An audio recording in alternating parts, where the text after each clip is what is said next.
peoples, what's up? Welcome back to Shelf Stories, channel that tells tales from games, books, and life. I am your host, Jason. Thank you so much for stopping by for this latest episode of Shelf Help, the series where I give tips and tricks on how to become a happier gamer and a happier person. But it is not me this time. My mental health friend has joined me yet again. We're going to do this as a semi-regular thing because we always have things to talk about.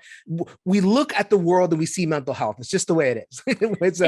It's everywhere. Occupational, wherever there's a brain, occupational habit that we filter the world through that lens. But so we, talking and watching and seeing the Olympics happened and stuff that happens on Twitter and we'll get into all that stuff. We have a topic du jour, but before I get to the topic, I wanted to introduce my guest. She is the Pink Peg.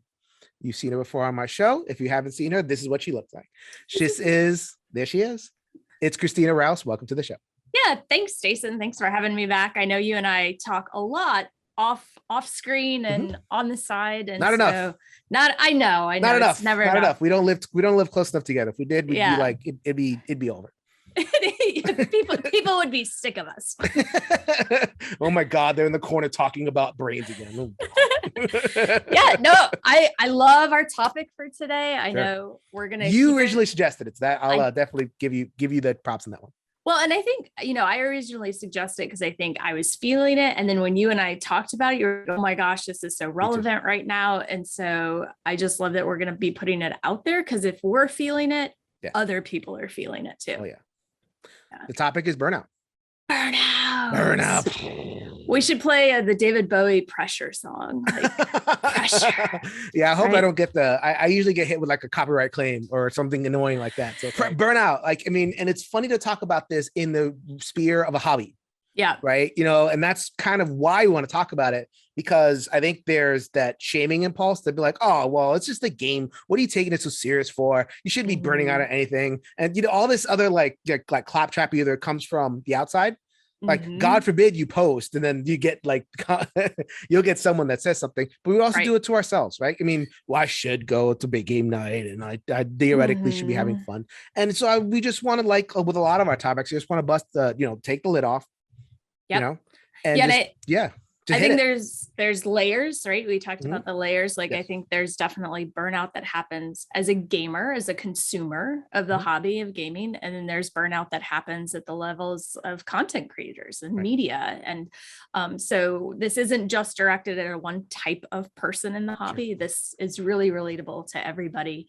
So hopefully we'll kind of hit the things that we know about burnout in our professional careers, and then how it's played out. What I think would be interesting is for you and I to talk about how it's played out in ourselves, and then maybe some tips to give the bigger audience. Yeah. And so let's do it wedding cake style. So we got a 3-layer wedding cake, right? Okay. So then so we talked about content creation. That's like the top, right? Because there's not that many of us. And I get it, people, we're all like hanging out and we form little cliques. Believe I don't want to do that. I don't want to do that. I just wanted it's the spirit of us sharing about ourselves. It's just to humanize ourselves. Yeah. And, to create resonance. We're not trying to talk to all the content creators, believe me. But that's the top of the wedding cake. Then we're going to talk about gamers, or before that, we're going to talk about gamers. But let's start with just general, everybody, humans of all types experience burnout. Okay. Also, so burnout is essentially the physical, emotional, and mental exhaustion that people experience in all realms of their life. Typically, people associate burnout with work, but that's not necessarily true. Nope. Anybody can experience burnout, and it happens in a small, incremental level types of way that it's not typically until the precipice that people are like, oh my gosh, I'm burned out, or I have all these feelings and emotions or behaviors and this isn't who I am, what's going on? And then someone's like, oh, maybe you're burned out. So it's like, oh, what? Right. It could look like depression. Yep. And sometimes people call it depression, and it's like, depression is a little bit different.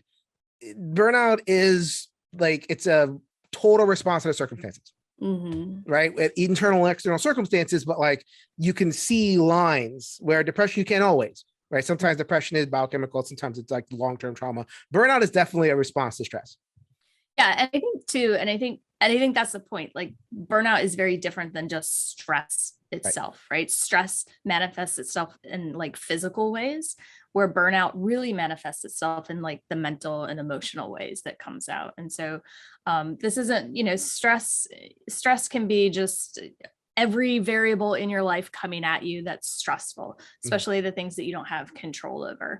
And then the burnout is those things that we expect or anticipate that don't come to fruition. And then we get that level of frustration and like, why is this not happening? And we don't have the tools or the behaviors or whatever it is to help fix it or remove ourselves from the burnout. Right. I know professionally, I experience burnout all the time. I'm in the social work field in the area of child abuse and child sexual abuse. And, if you're in the trenches long enough there, you're going to get burned out from the work. Right.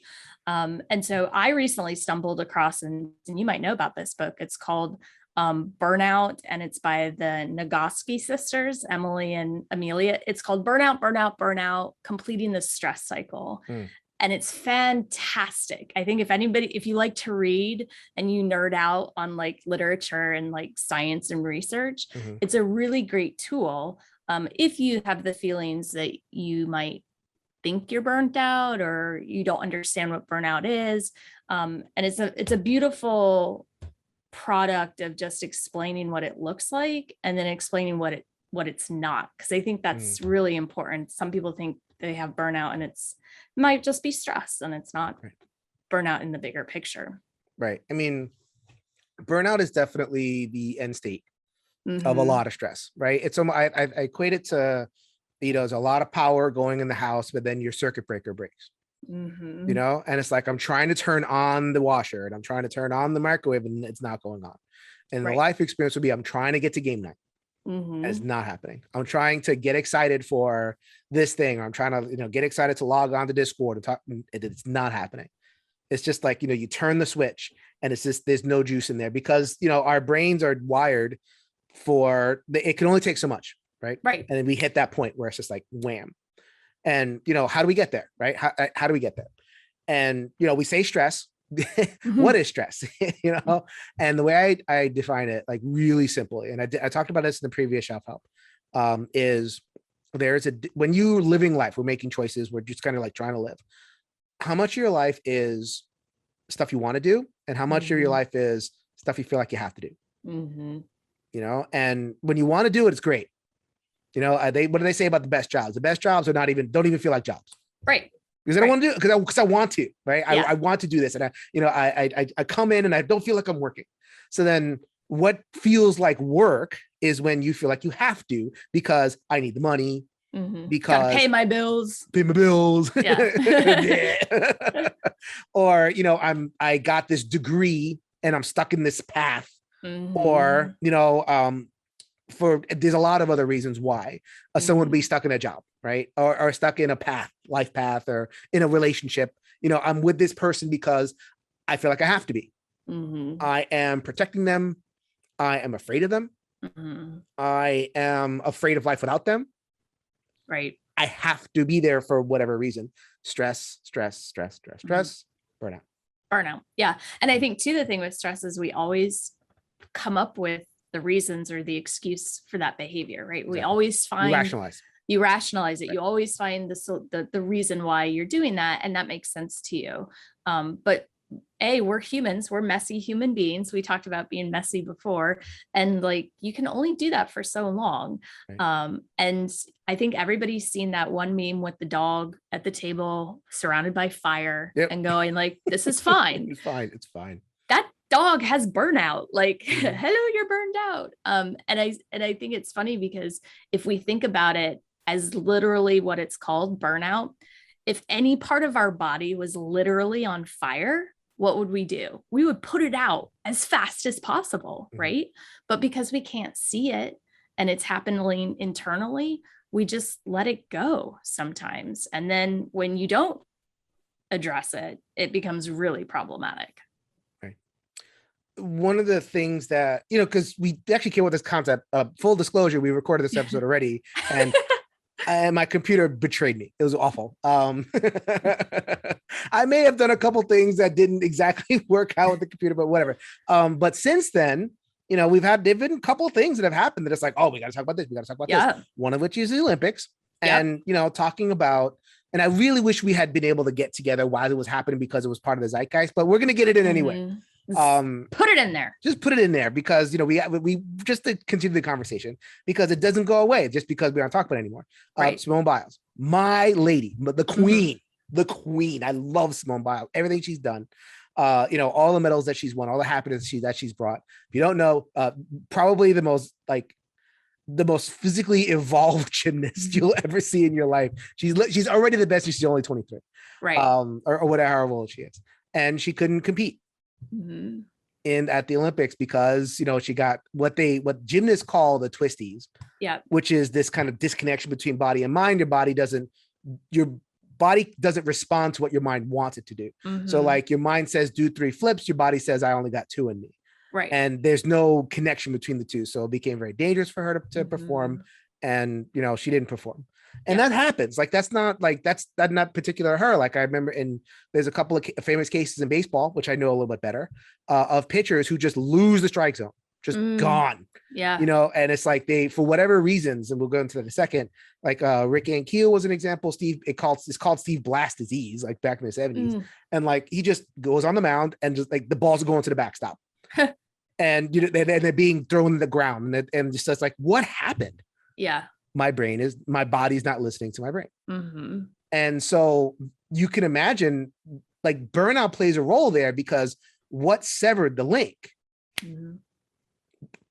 Literally a burned out link. Yep. Between mind and body. Yep. And she did the right thing by saying, no, this is not healthy for me. It's not safe for me. I can easily step down and back and let others take the floor. And it was the best example that I've seen in a very long time in such a large platform of someone saying, enough is enough for me right now, and I'm good. And it was amazing because I think it's allowing everybody to make those decisions that it's okay to say no, it's okay to step away, it's okay to quit, it's okay to do whatever you need to do for you to be physically and mentally healthy. But at the same time, as applauding as a lot of people were about that scenario, there were a lot of people that just didn't understand how that was a good choice, And I think it's the way our society and our culture has built this, that burnout should be a badge of honor. Right? Like you should be, I've seen that so many, it's like, you should be the first one to work and the last one to leave and work on the weekends and answer your phone whenever you need to. And it's like, that's not sustainable over a long term. And we've made it be a shameful thing if we say no or we step away. And so I was excited to see it because I was like, yes, finally we're seeing it, that it's okay to say no, and take away that stigma and the shame of trying to keep yourself happy and satisfied and mentally healthy. There's nothing wrong with that at all. Yeah. I mean, the paradigm is leave it all in the field. You could burn out, but after the game.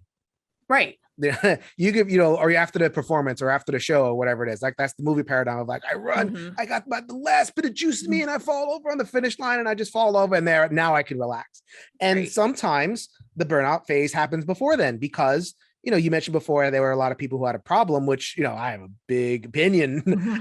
I won't go where, because there's a lot of things that can be said culturally and the stuff that I usually talk about, but I'll keep it at the burnout phase. Just that sense of like, those people didn't just pipe up after she withdrew. That's been there the whole time. And talking about the distinction between doing things because you want to versus doing things because you feel like you have to, like, imagine the pressure of hearing every single minute of every single day where you're going to get 4 gold. Yeah. I mean, you're gonna do a Michael Phelps. And you're just gonna rack up golds.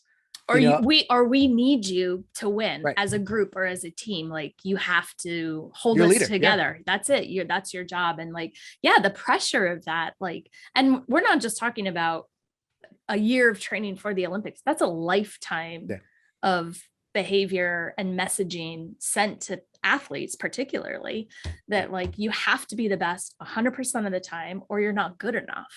And like, whoa. And, and to with the moment that I knew, because I don't know, like, I don't know about the twisties, I don't know about whatever, but the moment I knew it was a burnout thing was when she went up to one of her, like, when she announced, she said, I'm not having fun. Like, she didn't say like I have some disease. She didn't say that I have a condition that's diagnosable. She said, I'm not having fun. Yeah. And I'm like, all right, I've done this in psychotherapy about 50 times over the last how many months, really. She's doing things because she feels like she has to, not because she wants to. Burnout. Lady, do your thing. And you're right. I'm glad that we're starting to come to a point in our society where that's more acceptable, but it's still kind of not. It's kind of not. It's still kind of not. It's kind of not. And I think I see it mostly in the workplace. Right. Like it's still very much, kind of side-eyed when you speak up and make, you try to create space for those conversations to happen. So there is no stigma to it. It is still side-eyed as far as like, yeah, but it's like, we got to get rid of the but. What does your selfish decision mean for the rest of our company? Who's going to take up your work slack? Right. Are you going to make sure that everybody else can do your job while you're doing your selfish thing? Yeah, we heard a lot of like, oh, it must be nice, right? Like, oh, must be nice to go take a day off for your mental health. Must be nice. You also have that ability. Like that's not being taken away from you. Like you still have the ability to say like, no, I also need a day off. And so I think creating a space, whether it's at work or in your hobbies, for us, it's our gaming hobby, like of creating the space where if people don't want to attend game night, it's okay. And we shouldn't guilt trip people into attending or peer pressure them into attending. Like some people don't have enough spoons in the day. Like, so yeah, that's a perfect transition. Let's talk about, so like, I think we've laid the groundwork about understanding, the biologicals of burnout, that it's different from this depression, different from these reactions, where it comes from, this feeling of obligation, this feeling of kind of like pushing it through. And then this psychological kind of shutdown moment. And, and things change. Like there's in Simone Biles' case, it was like almost literal separation between mind and body. But it's the same thing. And like, at a less, it may be a less like out loud way, but kind of like I am here, but I'm not here. I'm on total autopilot. I'm not getting, like, we all know that at work, at home, with our friends, with all kind of stuff. And also in our games, which sounds weird and like, how can you get burned out in games? But Christina's going to tell you exactly how you can get burned out on games. Yeah. So like, I think, bringing it back to the why do we have a hobby? Typically people have hobbies to escape and find joy and pleasure in whatever that hobby may be. For us, it's gaming, and we love to sit down around a table to push cubes and plastic or whatever it might be, whatever you get out of gaming. And sometimes there are times where you don't want to do that. And I think having that feeling of a sense of obligation to do it, or you're just not having fun anymore, but you still do it because you're the fourth in the group and we've got campaign night. And if you're not there, I feel like Legacy has just completely thrown all these Legacy games. Oh my, what is such a great thing. We could play 18 games of the same thing. And it's like, how many groups have, cause like Pandemic Legacy came out, the first one, and, excitement and whatever. And then like 2 weeks later, oh my God, my group fell apart. This person, they didn't commit to it. I hear so many people that were like, you made a promise. Oh, right. And it's like, you people should keep their promises. When did people stop keeping promises? And I'm like, wow. This is supposed, and we hear this a lot, like gaming's supposed to be fun, and it is supposed to be fun. And it should also be a space where you feel like you can be your true self. And if your true self is having a tough day and you can't make it to campaign night, then that collectively needs to be okay with the groups. Now, there are some companies that have been making legacy style games that make it easy for people to come in and go out. And, you don't have to have those set people who started the game, which I think is nice. But I think, just being true to your group, are you a gaming group that can sustain a legacy game? And if you can't sustain it, can you all be honest and open and have grace with the folks that might need a day off? I think that could easily lead to burnout as a gamer, right? The other thing I see a lot of the times is if you are a gamer and you have a really tough time finding people to play with over time, that could cause a lot of burnout and almost kind of this, I used to play roller derby, and I left the sport when I felt like I was done with what I needed the sport to do for me, you know, and I walked away because I didn't want to leave the sport when I got mad at it or angry or upset. And so I think sometimes people stay in gaming up until the point where they don't like it anymore, and then they literally cut themselves off fully from gaming because it brought, you know, the seesaw tipped and it was fun, and then it tipped to not being fun, and they're like, I can't even look at a game because it emotes all these feelings for me. So I think knowing how you can bring games to the table without getting to the point of being upset with how it makes you feel or what that turns you into as a person, because I think we've all played games with people where over the course they've just turned into people that are like, I don't even know you anymore, like what's happened here. So I think just being true to yourself and knowing why you're playing the game, and then being true to yourself that if you need to step away from gaming. The stresses can come internally or externally. We talked about legacy and the external pressure that a group can put on you. It can also be internal. Like you talked before about wanting to have a group, but not finding that group, and just that constant burn of like, I want. Yeah. Whenever I do, like I see a burnout client, I was like, okay, tell me about your I wants. You know, and then they'll start to open up, I want. And normally in a burnout case, it's like, okay, I want and I can't have. I want and I can't have. I want and I can't have. I want and I can't have. Or I want and somebody's stopping me. I want, you know, that kind of thing. Or like, you know, I want, but I can't pursue it because I feel like I should do this other thing. All right. There's all this, but like I want is very definitely at the heart of it.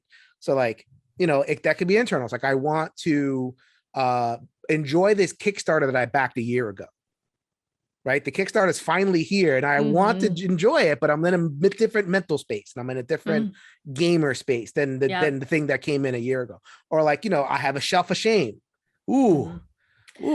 Yeah, why is it shameful to have games that you haven't played? Like, I don't know. It should be a shelf of opportunity, right? Like I see. Okay. So I see what people are saying. It's like, you know, when you have a shelf of shame, that means that you're spending more than is useful, and that's an indication of like a lack of character. Like I don't have self-control. Gotcha. And that becomes like a shaming thing. So it's like you know, you look at your shelf of shame, like, and like I actually have kind of a little growing list, like 3 or 4 games. I try really hard to kind of keep my game played at least. Yeah. So like but still it's there's some games on there. And some games about some friends. Oh my God, I feel so bad. And so it's like, you look at that and you feel like, okay, why did I spend money on this if I can't play it? And that we're really good at this. We prejudge ourselves. We imagine what other people would say. We imagine like there's somebody coming down the stairs from behind us and they're like, well, what do you have those games for? Like, why do you have all these? What are you doing and those? with that? Yeah. We imagine it. We fill in the gaps, right? And so that's an internal, like that can cause burnout too, because, you know, it may be that it's just not the right time. The passion isn't there, or you're into other things. And it's like, you still feel that shame and unaddressed, unforgiven, unreframed, as we say, like that will just build and build and build. Just like, you know, I bought something and I'm not playing it. That reflects poorly on me. Yeah. And then that turns into that little voice in your head, right? That you just play over and over and over again. That's like that. There's an eternal stare person coming up behind you eternally. Shut up. Yeah. Well, and then that makes you feel guilty, right? And then you just start feeling guilty that you haven't played your unwrapped games on your shelf, or you haven't made it to the second campaign night in a row. Or so, you know, a lot of it is internal in the sense of that it's a lot of guilt and pressure that we put on ourselves because of whatever perception we want to put out there, or whatever we think people are thinking about us, right? It's usually always that what are we worried about other people thinking about who we are. And so that voice over and over again can cause you to get burnout, where you're just like, nope, I just none of it, not even gonna look at it anymore. Yeah, it's like, you know, you whip the horse to make it go faster. Eventually the horse can lay down. They'll always be like, I'm done. You Yeah. whip me all you want. You know, whether I lay down or run, you're gonna whip me, so I might as well just lay here. Right. And I think, being honest with yourself, I think is a big thing of being very self-reflective of like where you're at in your gaming journey. I think everybody has a journey, and some people have expiration dates on those journeys that are overlooked. And maybe they should have stepped away a long time ago. And it's not necessarily gaming, it could be anything really. But I think just being honest with yourself, and also giving yourself just the grace to just be okay to say, I'm good right now. I don't need to play a game, or I don't need to feel the pressure to play a game. And that's just as a general consumer gamer. Like that's just, and I think with Kickstarter and, our hobby has grown so drastically in the sense that there are so many games coming out all the time, right? Right. We got to talk about the social, keeping the FOMO to keeping up with the Joneses. And, I think, like the Facebook like gives the impression that it's like, there's like one gamer, and it's constant that one gamer is like gaming all the time with all the latest stuff. That's how, not that we know with our conscious minds that's true, but that's how our brains register the scroll. It feels like, or one game or one group or something is like playing all the games, and I have to catch up. And that sounds stupid, that like, why do you, people will say, why do you feel like whatever, but like we're wired to respond to if other people are doing stuff. Right. So it's like, if I feel like another person is having all the fun in gaming, like that's going to pull at us. Why aren't I doing that? Why don't I have this? Why aren't I have access to groups? Why don't Well, and because we see that, and then it makes us feel lesser for whatever reason, which is crazy. Right. And I think because the hobby's grown so much and games are coming at us in every single direction, we can easily be bombarded with so much content or product gaming, that if we're not either getting it quick enough or getting it played fast enough, or posting about it, just maybe we are playing it, but we're not sharing that, it's like, oh, I need to show that I'm part of that larger group that's in the midst of all of this FOMO stuff that's happening. And it's just insane pressure that we're putting on ourselves to, like you said, keep up with the Joneses for what? What's the purpose? We can't help it. Like as human psychology, we just get pulled in. I mean, we can help it, but it's a struggle. And like, just even fighting FOMO could be exhausting. Like I know with my conscious brain that I'm not, in the thing. And I know I'm being smart with my purchases, but it's still a struggle because our other like lower half is like, give me games. I want to be part of the cool people. And even that can cause its burnout, like that struggle to like not reject. And so we don't help as content creators. Nope. We don't help at all. So we'll get to that. But I did want to mention one more thing before we get to the content creator piece, which is like, I actually go through periods of burnout as a gamer, not just a content creator, but as a gamer, by playing a lot of new stuff and learning a lot of new rule sets. Rule sets are as wonderful as they are. Like games are enabled by rule sets. Like that's what a game is. It's a rule set that enables like X, Y, and Z fun and challenge, whatever it is. But I find it pretty exhausting to play the quote unquote new hotness, or like, play with other people and constantly have to upload a new rule set all the time. And that can really burn me out. Well, yeah. And I think what Rob has mentioned a lot of times is that like our brains can only hold so much information. Right. And what he senses sometimes is that the filing cabinets of rule books is starting to take over the rest of his filing cabinets for other information that's important that he retains.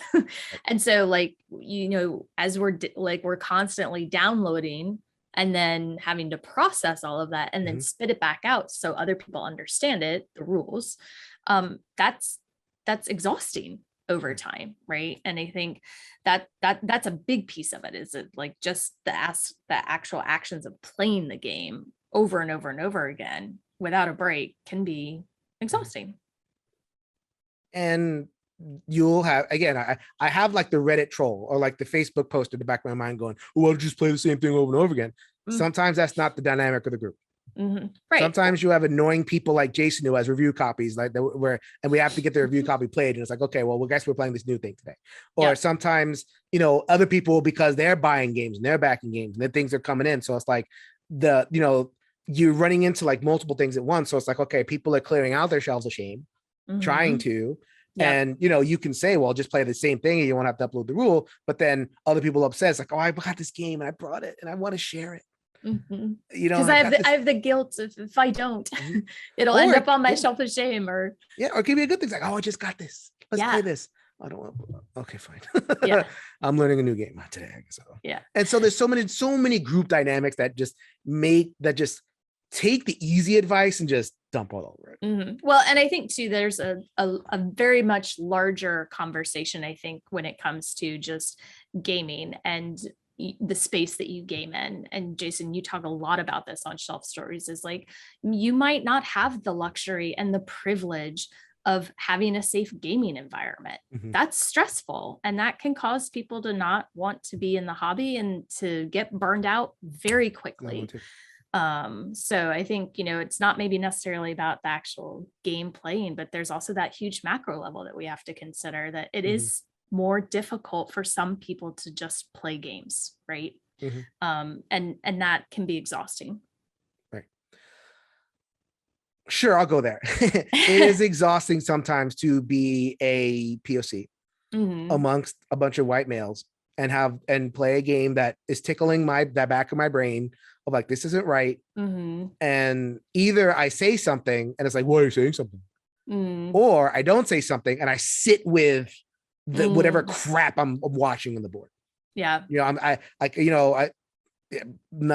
No accident. Puerto Rico is a big thing, but there's so many like other games that just kind of do these really kind of things like Quest for El Dorado, like a nice little game that's just like, okay, we're just gonna go into and we're gonna treasure, but then I go and I open it and it's a bunch of white males, and we have the one native who's called native, his job is native, and he is like one card, and it's like, I'm in the middle of South America, there's more than one, and like it, and so like, someone put it on me. It's like, oh, well, that's you putting it on there. But like, I have my life experience. Like I've been there, so I can't unlearn what I know. And I can't just do it's just the game thing. Right. Like, cause I don't want to do it's just the game. I want to immerse and enjoy.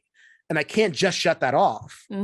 So like, there's that's the cultural level. We don't even, I mean, I'm sure you have many experiences of being a woman at the table and feeling uncomfortable and, having to deal with comments and all that nonsense. Right. And, and I think too, sometimes you, like you said, you have choices of being outspoken about those things.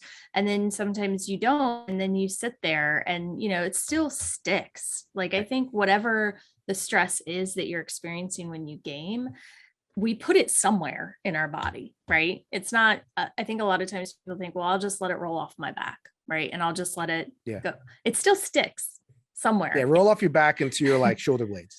Right. And it sticks, it's going there. Somewhere else.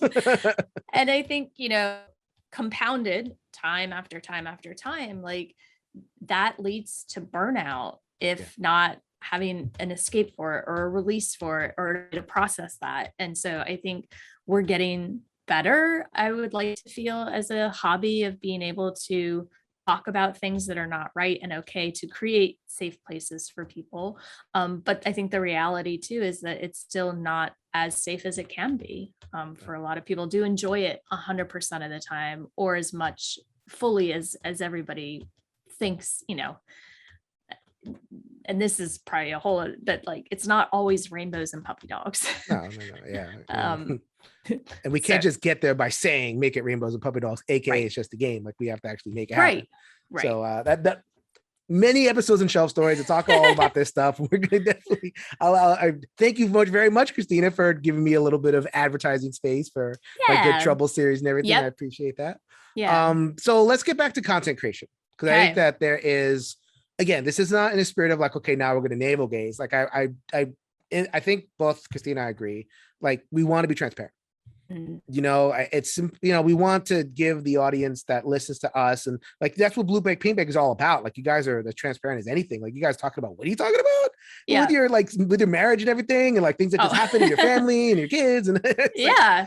And like, but I get that initial thing, but it's like, oh well, they're just being real and honest. Mm-hmm. And it's like, I think that's the spirit in which you want to share some things about our own experiences getting with burnout, and among, I'll say, media. I don't like content creation for various reasons, but whatever. We know what we're talking about. Yeah, I think however you identify with the product that you're putting out into the world, be it content or media, whatever it might be.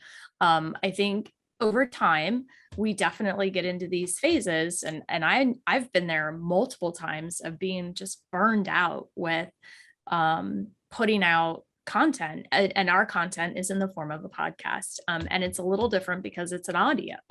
People typically, I don't usually get to be seen on camera, and so putting audio content out, we have our engagement with our listeners through our Discord and our social media platforms and things like that, but usually it's just putting things out into the ether, right? And never really understanding like, what are we, we don't really get a lot back as far as like what we're producing. And over time that can be, tiresome, of always wondering, like, are we doing things well? Are we not? Is it enjoyable? Are people looking at us? But I think as media, looking at the why that you're doing it really will help keep you in the world for a longer period of time than not. I think thinking about your sustainability. And I think one thing that burns us out is always, quantifying what we're doing, like numbers, right? Numbers, like clicks, downloads, whatever it is. I was just going to say that, like you mentioned before about, like, because I used to run a podcast as well for 4 years. Right. And I saw the numbers. I had like 3 ratings in iTunes like a year. So there's not much that feedback there. And like I would post on different forums and you wouldn't get much feedback there. Like the podcast is very much, I'm walking my dog, I'm in my car, and I'm not gonna interact while I'm doing these things. I'm just kind of like occupied by something else and you're on the background. So you don't have that like immediate feedback to episodes and conversations about it as part of the reason I about the video. But when you don't have that, then it's just like all you have is numbers. Right. So like talk a little bit about, like, we didn't talk about like numbers. We did. And quantity. And what that does, how that can be such a source of burnout just in and of itself. Yeah. So I think, our show, we had 4 co-hosts, and slowly over the years, we've, our co-hosts have left, and now it's Rob and I, and the reasons our co-hosts have left were for perfect reasons, that they needed to walk away. And super supportive of us, people that making that choice. But Rob has always been one of the ones that have always looked at the downloads and the clicks and the number of listens and really quantifying that. And he was always under the impression that it needed to be on the upward curve, right? That it always needed to be getting more. And if it wasn't on an upward curve, even if it was a plateau, which plateaus are great because that means you're sustaining your product, right? It was always what are we doing wrong, right? Why aren't we reaching more people, or why aren't more people downloading us? And for me, I'm very much a person of like, I enjoy putting out our podcasts. I like talking about games. I like sharing our experience about games. And so I'm not so much worried about how many downloads we have. Like, you always have to balance it of like, and what I'm doing worth it, right? Whatever that worth is for you. But at the end of the day, if we get more downloads, great. If we don't, that's okay, because I'm still having fun and enjoying what I'm doing. But there have definitely been times where it's just like, I just don't want to tonight, right? I don't have enough spoons for it. I'm not in the mindset of wanting to do it. I don't have the twisties, but I definitely have this disconnect of like, it's just going to be going through the motions. And is that fair to our listeners? Is that being authentic enough for our listeners? And it definitely happens. And I think FOMO, and I don't think FOMO is the right word for media. I think it's just more of the pressure of seeing what everybody else is doing and attempting to stay relevant in that world. Or at least in a way that keeps people coming back for more views, more listens, more whatever, what is that? And what does that look like? Our brains aren't tuned to see the thing behind us. Our brains are tuned to see the thing in front of us, the thing right in front of us, because that's what inspires us to keep going. Right. So like, if I have a YouTube, my YouTube, the numbers are very public, but 2,300 subscribers. Thank goodness. The first time I talked to you, like I had like 1,000 and I was like, yeah. And now I'm like, I have 2,300 and I'm like, oh, I can get more. Funny how that works, right? So it's like, to drill down, it's not necessarily numbers that burn you out, it's chasing numbers. Chasing numbers, yeah. That's where the burnout comes from, because the numbers could be anything. So it's like, if I was at 1,000, my standard had been just exceeded because I just did whatever. And now, like, I'm at a different numbers level. I'm very happy with where I am, but like I look at other channels. Yeah. I look at Thinker Themer. I love Thinker Themer. They're celebrating their first year, 7,000 some odd subs. And I know why they're doing it. They're adorable. They do game coverage and they're very charismatic. They do a lot of coverage, way different than what I'm doing. But a part of me is going, oh. Right. Like it's and I can't, I try as much as I can to like talk myself off, and I'm usually successful, but just it comes up every once in a while. And I'm sorry to pick up Thinker Themer. There's others. But like, I think any new, whatever new media that comes on board, right? We're always comparing ourselves to one another. We're always. And what's crazy too is that like every media that's out there it's like apples and oranges. Like nobody's really doing the same identical mirrored item. Like we're all very different, but at the same, but we, for whatever reason, our human eyes and brains just all put us in one category. And we think like, oh, well, we're all doing the same thing. Why are they better than this and me better than that? And why can't I be as much as that? And so I think that chasing part really burns us out. Right. And we do ourselves such a huge disservice too, when we look at it that way, instead of reframing it to the sense of like, look at all this amazing content that people can choose from. And, oh, I have this subset of group that chooses to listen to our podcast. Cool. Right. We're doing something right. But it is tough. It's definitely tough. And, you've seen people leave the industry because they've just gotten burned out. And it might not have been because they were chasing numbers. It could have been because of some of the other macro level things that we've talked about that happen. What often happens, just to get back on the numbers thing just for a second, I want to go on some of the other things that can burn you out, because it's plenty. There's so much. There's so much. I think in terms of the chasing numbers and like, not really like setting clear goals, letting, whatever externals and whatever comparisons like set it for us. So like, I have this much, but then I'm comparing myself to that person. I get to that person, I have to compare myself to the other. That can be slippery. And then having that too slippery is a problem. The other thing that I ran into a problem with is that it's a numbers game. And there are definitely things that will get you numbers, and there are definitely things that will not get you numbers.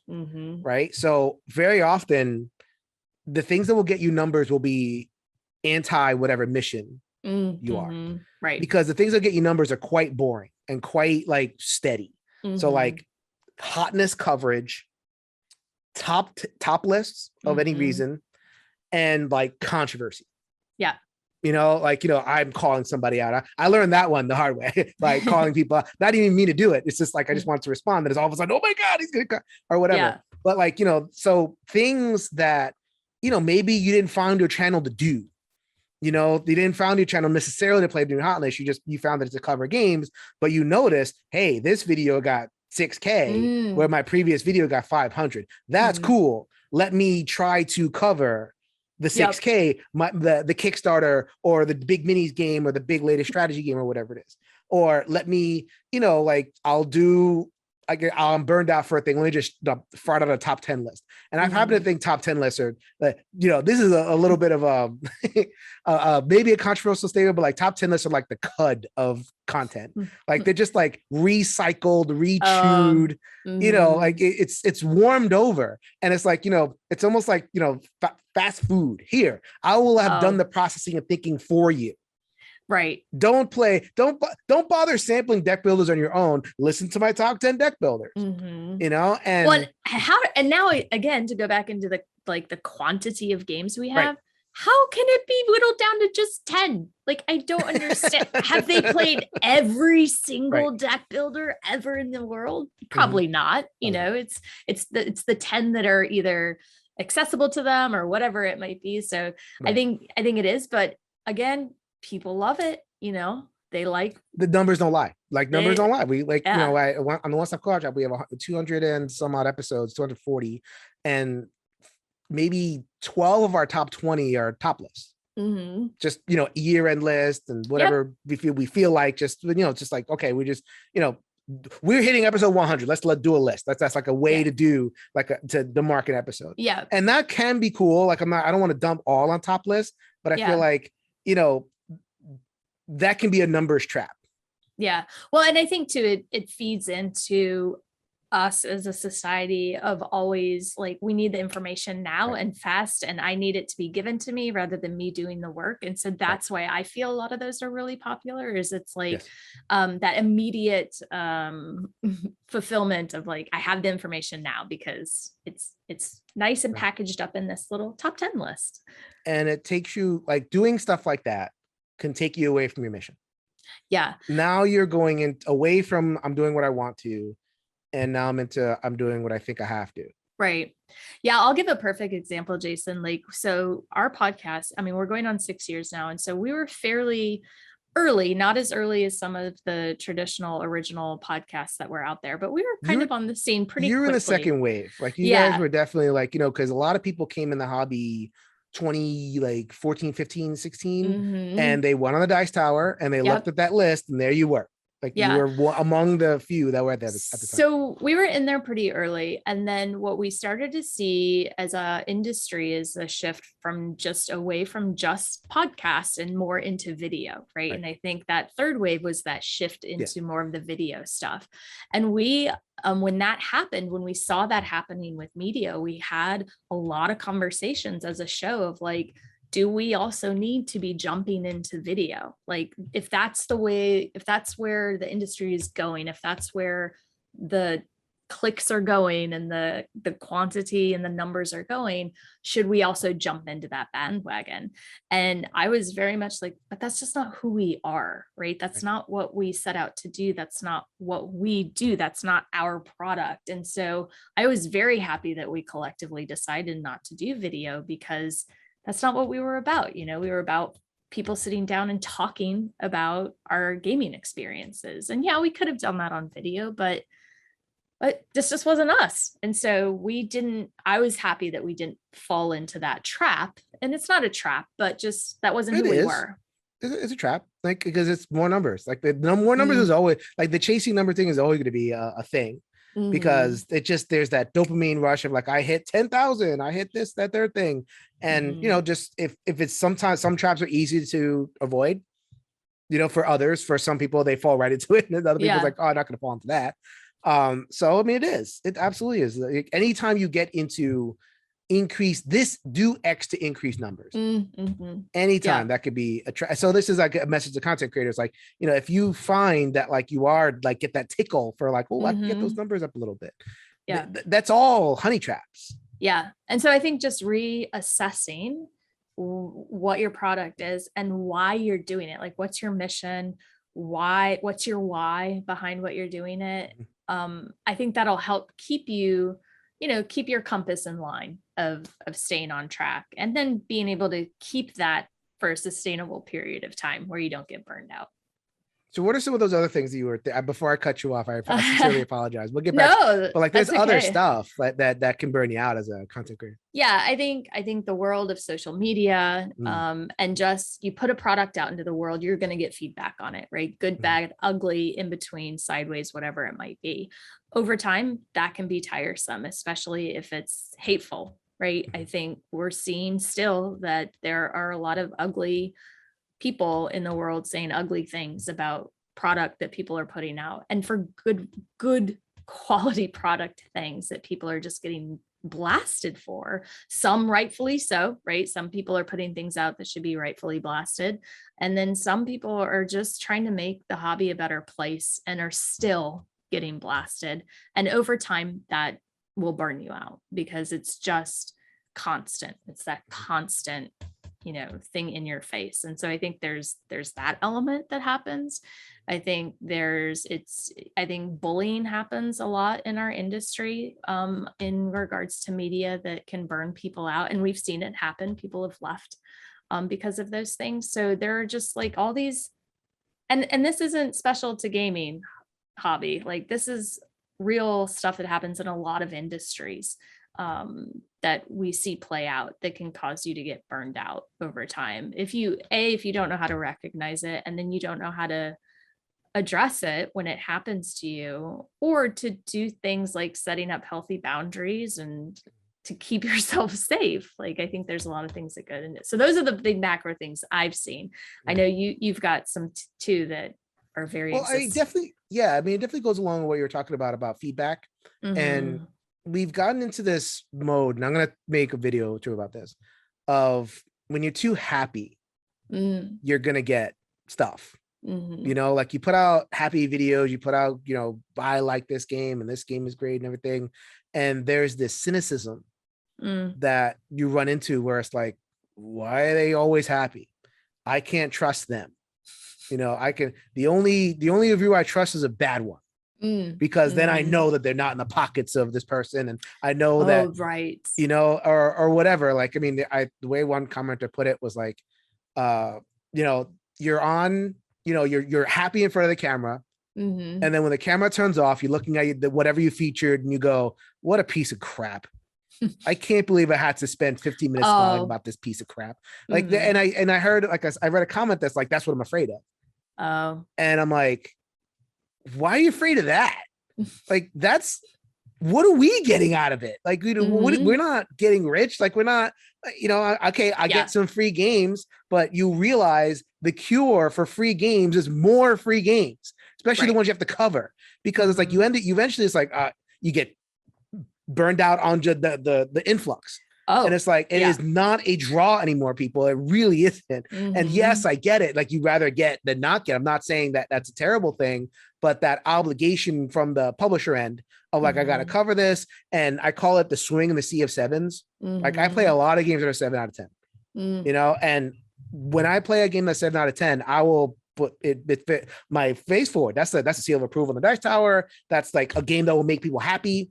Not a game that necessarily will stick around a collection, but like, it'll make people happy. So I'm going to put my best face forward. So like, if I play those games too often, that's not awesome. And it is definitely not a reason to compromise my integrity. And that's where I really get it. It's like, where people like, I'm trying the best I can over here, and I'm trying to be honest as I can, transparent, my biases, everything. And like, for people to have a comment that where my integrity is questioned, or where, another content creator where they have to deal with this nonsense, or like, you're not doing it the way that this person does it, or you should learn from this person. You can dismiss it once or twice, but then just whenever you release an episode, or whenever you kind of post on, a certain type of game, it bummed me out.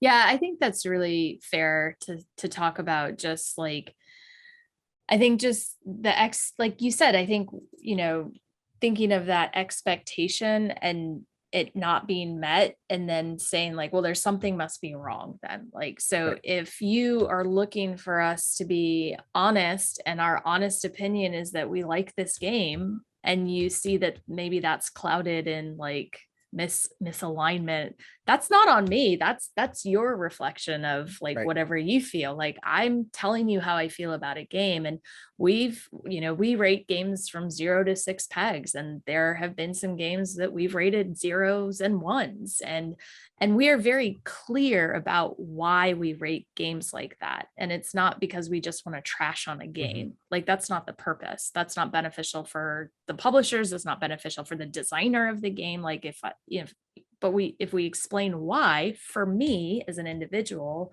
this didn't align with my gaming taste, that's my thoughts and opinions about it. And our show, we have sponsors on our show, and we cover some of their games on our show. and we don't favor them more than any other game on our show, although the general public doesn't see that. Like, to your point, if they see it of like, oh, you must be in the pocket of, or you're bought, or whatever terminology it may be, and it's like, no, that's not it either. And to your point, like, no one's getting rich doing this. Like, we're not making a ton of money here. And the other thing too is like, why would I want to spend hours upon hours, playing a game that I don't like? Like, I just, like, it's not something I want to do either. So if we don't like it, we're going to say we don't like it, and here's why. And I'm going to talk about the games I do like too. Yeah.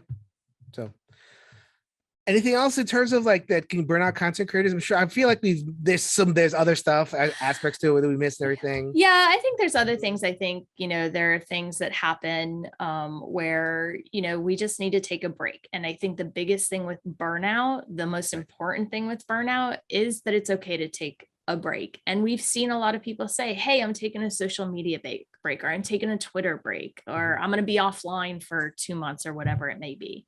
Great. I think that's perfectly healthy way to kind of realign yourself into your purpose or your mission or whatever you're putting out there. So I think taking breaks are great. Another thing is make sure you get a lot of sleep. Sleep is like a magical thing that will help a lot of folks. But you're right, Jason, there are a ton of other things that we could save for other segments to talk about. But as far as burnout goes, it's real. It happens to all of us. You're not alone. I think that's the big thing. And just recognizing when you get to that point as an individual, and what you can do with that. Like, how are you going to step back from that ledge or step away from it for a moment so that you can keep putting out the amazing, if you're a media person, keep putting out that amazing stuff. And if you're a gamer, keep being able to play those games. So, I mean, some strategies we can let's end on some strategies. Okay. Yeah. I guess for me, I'll start. Well, let's go back and forth. I have a couple I'm thinking of. Okay. So then, we've talked about how like group dynamic kind of locks in. But let's say it's a group and the group is kind of in a rut, not in a rut, but like there's certain people that are kind of happy with where they're going, or other people that are not, or like I've actually seen this happen where like no one's happy, but we're not talking about here it. to play a game. But we're not talking about it, right? Yeah. Because it's routine, and we have to be here for Thursdays, and that if I don't come for Thursdays, all sorts of stuff will happen. So it's like, sometimes you just need to kind of like verbalize that, verbalize the groupthink idea and see if people feel like are different. And, because I think that there's this presumption that like, well, I'm just going to go what the group wants. And sometimes we presume wrong. Yeah. Sometimes that maybe the group is open to a change. And so it's like, let's not play the new thing. Let's just play the same thing. If pandemic hits the table for the 9,000th time, I'm not complaining. Right. Not happening. And then the campaign thing. So it's like, if you are in the middle of a campaign and it's like, well, we got to finish, but you're not feeling it, like that should be okay. And I know, and I know people are going to go against us. Like, you made a promise, and like it's still a social contract. It's still human flesh and blood beings playing a hobby. Like, it should be okay. Yeah. If someone's truly not having fun, and I know I'm going to get pushback on that because it's like, no, you made a promise, and people just have that ethic about them. And I don't want to take that away. That's like, well, then, okay, let's make that clear beforehand, before I sign your contract. Right. How are you going to be about this contract? How flexible is this contract? Yeah. So I was like, I need that thing to be flexible, because if this game is not doing it for me, I am not stuck playing Charterstone because I did not like the campaign. I'm not ending this thing if I don't want to. Yeah. There have been multiple legacy games where we've just stopped because we weren't having fun anymore. Yeah. And it's like, I don't want to, energy and time and money, those have a cost. And if I am not getting what I need out of things I'm spending on my time, I'm going to stop doing it. And that should be an entirely acceptable thing for everybody. If you're of the like mind that that's the space you've created. I think another thing, as far as when, you mentioned suggesting changes, maybe pick another day of the week, maybe have some food while you play some games, like try something different. Maybe you need to bring a new person into your group, or maybe don't play that week, or don't play that week. Just have some drinks. Yeah. Non-alcoholic for me, please. I'll have some ginger ale, please. And some veggies with dip. So like, if you have me over, that'll make me happy. Yeah. Cherry Coke. Sorry, give me some cherry. And maybe we just need to have that discussion. Like I remember we had that with our group in New York, and we hadn't seen, someone had come in and we hadn't seen them for a while, and we like, okay, let's lay a game on the table. That's what we usually do. And then like, the person actually was not happy, but he wasn't saying anything. Oh, and it was like, because he didn't want to, harsh the vibe or anything. And finally, like, I'm attuned to this stuff because I see faces, and I'm like, what are we doing? He's clearly not happy. Let's just put this thing away and like just talk. And that ended up being a better night. Yeah. So I think that's okay. I think also if you are in a gaming group where one person is always solely responsible of teaching the game, someone else should step up and offer to take that load on, because that's a big deal. And that does take a lot of energy as well. So share the responsibility a little bit across the board of whether it's you're hosting all the time or you're always teaching the game or whatever it might be. I think that might help, rejuvenate the group a little bit, or at least keep you from getting burned out.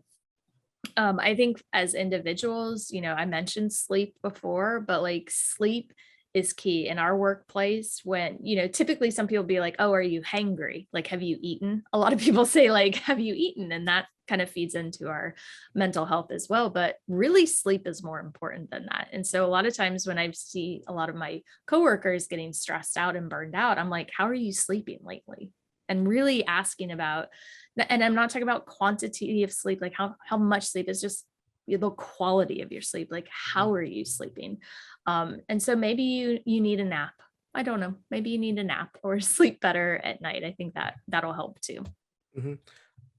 A lot of people get stuck in the to-do list mindset of like, I need to finish my to-do list and then I can do like the thing I like. Right. I need to, take care of this thing. I got to do this errand. I got to fix this. Or, if it's a certain types of games, I got to knock off some stuff for same games before I can play this other game. And like, what I like to say about to-do lists is like, okay, priority 0 is always self-care. Yep. You can't play the video game if the controller's broken or the console's broken. That is priority 0. You can't live without a healthy body, and like, so sleep and just a healthier life routine in general. Yeah. And I think, a lot of times, and I think it was Oprah who said this, like someone had called her selfish very early on in her career. And she's like, yeah, I am selfish because I am number one. And if I don't take care of myself first, then I can't take care of anybody else I'm responsible for. And so I think, you can't pour from an empty cup. Always taking care of number one is a huge motto that you should be okay doing those things. And then also you should be okay if other people are saying those things, like you should be open and creating that space for that to happen as well. Okay. And another suggestion I have is change the reason, like explore changing the reason why you're doing something. So it could be the same game. So let's say you are stuck in ye old campaign game, or some dynamic is happening where you're just not happy with it. Well, you can play the same game, but like at a different group or solo. Like, okay, I'm doing this for the social aspect. Let me do it for the intellectual challenge instead. Let me deepen my engagement with whatever it is. So like you can game for broadness. Like, I'm going to try to play with a lot of people. Let me change it up and like play it for the intellectual challenge, or play it for the story. Like, let's say it's like a D&D type situation. You're gaming in your group's not going the way you want. Right. Online too, by the way, if you're Zooming, sometimes, and like you're playing for the community because you're there, like maybe you can play a version of the same game, but like you do it side, off to the side with different players, and you're getting a different thing out of it. Yeah. You're doing it because you want to enjoy a story. You're doing it because you want to explore something or learn a world. Sometimes you could really like, in life, you could really do the same things for different reasons, and it just changes the thing. Yeah, I love that because I recently had that experience of I love detective. Like that's my kind of game. My brain works well with that. Rob detests that I kind of can't stand it. game. I hate that. Yeah, and so Homework, the board game is what that is. basically. Yeah. But and you love homework. I know you love homework. I do. And so I kept trying to get him to play with me, and he would acquiesce because he knew I enjoyed it, but that still wasn't fair for his time and energy and being respectful of that. So I just ended up playing it by myself solo, and I loved it. Right. And it was a great experience. And so I think really, again, self-awareness is huge deal. Like, why are you doing it? Find another reason that fills that cup for you and doesn't burn someone else out. It's the same game. Yeah, it's like the same all game. you did was reorient how you approached it. And like we get into that paradigm, like, okay, games should be social. So I got to play them with somebody. No, they don't. I like to say games are a technology. Games can do whatever is whatever is possible within the boards and chips and imagination. It's not, games aren't necessarily social. They aren't necessarily anything. They're just whatever you get out of it. Yeah, it's whatever fills you when you play them. I mean, video games are the same way. Like a lot of times those are solo games as well. And people play a ton of video games. So really looking at the game and why you're sitting down at the table, like what is it for you that you're getting? And if you're not getting it at that metaphorical table, find a different table. Yeah. And I think as media, I think really just being true and authentic to who you are and what your product is. And that if you need to take a break, you take a break. We recently got a new puppy and she's been a handful. And so we had to postpone recording our episode because she's just not at a place where we can devote 2+ hours a night to record something. And, is this conversation of like, oh, if we delay the episode, our listeners will be upset. And I'm like, we have a real life and people will understand if an episode is delayed. So don't feel the pressure. Don't let the pressure be the reason that burns you out and takes away that product that is valuable to our hobby. Yeah, do things because you want to, not because you feel like you have to. Not because you have to. And when the want to comes in like a clear sense of mission, like what a clear sense of mission does, it will pull you to that North Star of, that you basically hanging a North Star in your own sky. And you're saying, whenever I get lost, okay, let me find North Star again. Let me find a mission. What am I trying to accomplish? Am I just trying to have fun? Am I just trying to share fun? Am I artistic and talented? And I want a outlet for that. I think of like Ambi Valdez, who say the singer, the 100 board game parodies. God bless you. Yes. That was amazing. And so other people that do it for artistic outlets, some people are doing it for the instruction. Some people are doing it for the erudition. I think of like my friend, the Space Biff, who is really, really smart as a whip. And like, he wants people to think critically. Yes. That's his mission, and my mission is obviously culture and human, like a humanist at the end of the day. I want us to be better humans. And that means the culture and the mental health and that kind of thing. That's my mission. And, Blue Peg, Pink Peg is the mission is family. And the mission is, just opening those doors. Right. And just like, there's exploring the dynamic of family, which is why I like your podcast so much. There's actually very few. Like, the family podcast now that I think about it, it's like, okay, people who, there are lots of people that talk about their families, but like as a family unit, right. Not a ton of people who really explore that interdynamic space. Yeah. And that in and of itself can lead to burnout because it's like you live with them. That's your family. And you also game with them. And then, it's like, oh, my wife and I would kill each other. If we had a podcast, we would murder each other. I mean, I think the podcast has really been healthy because it does allow us to debate. Sure. In a manner that's not unhealthy, but it is an outlet for us. So yeah, I think, really coming back to the purpose of what you're doing. And also that it's okay to take a break and to step away if that's what you need to do. And it's entirely acceptable. Yeah. Do things to intentionally injure your numbers. Tank your numbers. Yeah. Just to break the spell. If that means take a break, if that means doing something like weirdo that you wanted to do, tank your numbers. Yeah. It's not that bad. Yeah. Try something new too. We did an episode where we recorded us playing Fiasco one time. we had so much fun. Our listeners did not like it, but we thought it was great. And so I think that rejuvenated us too. It's like, oh, we did something that was different. Shake it up a little bit. Yeah. So suggestions and analysis, and you're not going to get too much like debating between Christina and I. No. We're pretty much on the same page with a lot of this mental health stuff. We're in it for the same reason. We want our listeners to be as happy and healthy as possible in our brains and our bodies. That's what this is all about. I love it. I think it is good stuff. Hopefully everybody enjoyed the content. Please the content. The conversation. Thank you. Comment below. We would love to continue the conversation. Christina will pop in and because it'll be on YouTube, and we'll find other ways to kind of disseminate this. We're at the end of our episode, so I would like to invite my friend Christina to tell us where we could find her and all that good stuff. So bluepegpinkpeg.com is our website. You can find us on Spotify, iTunes, anywhere that you can download podcasts of Blue Peg Pink Peg. That's our Facebook, Twitter, everything else. I am also on Twitter at BPPP Piranha Pig. Not a short handle there. Well done. Yeah. And I'm pretty active over there. We also have a Discord channel. If you'd like to join us, we really interact with a lot of our listeners on our Discord. Christina Rouse, thank you for joining the show. Yeah, thanks for having me. It's been a delight, as always. If you can change your mind, you can change the world, people. So until next time, bye, everybody.